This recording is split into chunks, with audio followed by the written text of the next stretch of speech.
All right, I did do student films in college, so I gotta ask these questions. All right, hi, my name is Kendall Ray. I am a film and vintage posters cataloger here at Heritage Auctions, and today I'm going to be showing you a few of my absolute favorite posters of all time. Here is the original release one sheet for The Exorcist. Totally revolutionized the horror genre, really brought a lot of prestige to it, as could be evidenced by its Oscar nominations. And although I'm sure you remember this as one of the most terrifying films of all time, the original artwork was rather stark for it. In it, you just see that iconic silhouette of Max von Sydow as Father Merrin, with the light coming through the house where Reagan is and where the exorcism will soon take place. And it's only got like 3 colors in the scheme. We've had the purple, the black, and the white. So all of the focus on this poster could just be put right here. You didn't need to see any of Dick Smith's iconic makeup on Linda Blair. All you needed to know that this was the journey of a small group of people trying to save one little girl.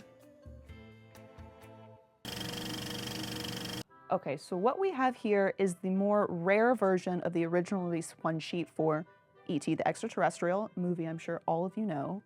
And if you're familiar with posters for this film, the main artwork was done by John Alvin, which is the artwork of Elliot's hand and E.T.'s hand across the universe. But another option for this poster was the penultimate scene of Elliot and E.T. flying across the moon. I mean, you look at this, you can hear John Williams' score.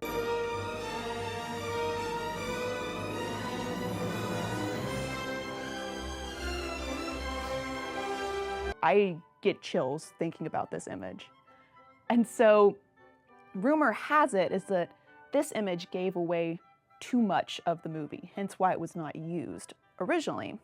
But since the movie was in theaters for so long, in later releases of the film, this was used, since so many people had seen the movie so many times, just kept coming back for more, and you get a really vibrant, beautiful shot of that amazing scene.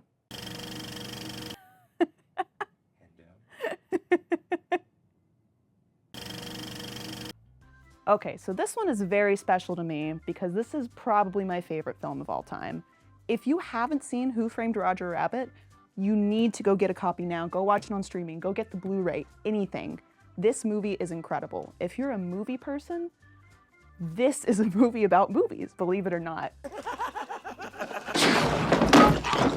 Get this straight, Meatball.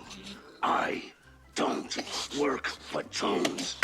Which I think is so wonderful because it's really showcased here on the poster. I mean, you've got a literal film strip with a couple of key scenes from the film. We've got Eddie Valiant, Roger Rabbit, Jessica, of course.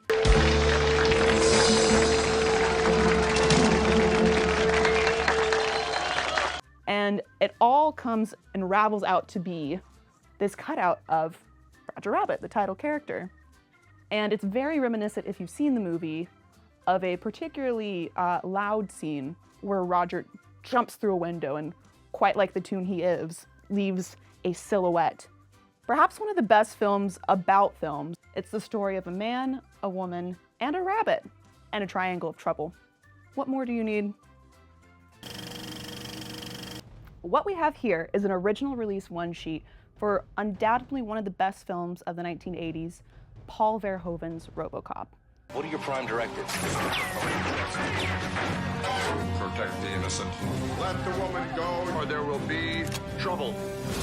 He's part man, part machine, all cop. You might not realize it upon first glance, but this isn't a photo. This was a painting that was then used for the artwork for this film. So you really get a very incredible sense of the scope of Peter Weller as RoboCop. Mike Bryan is also known for work on posters such as Scarface. You might recognize that one as well. Say hello to my little friend!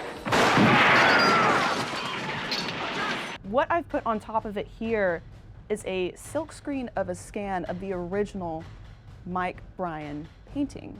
So you can see through here that it looks a lot more like a piece of art, but when you have it on the poster, it looks almost photorealistic.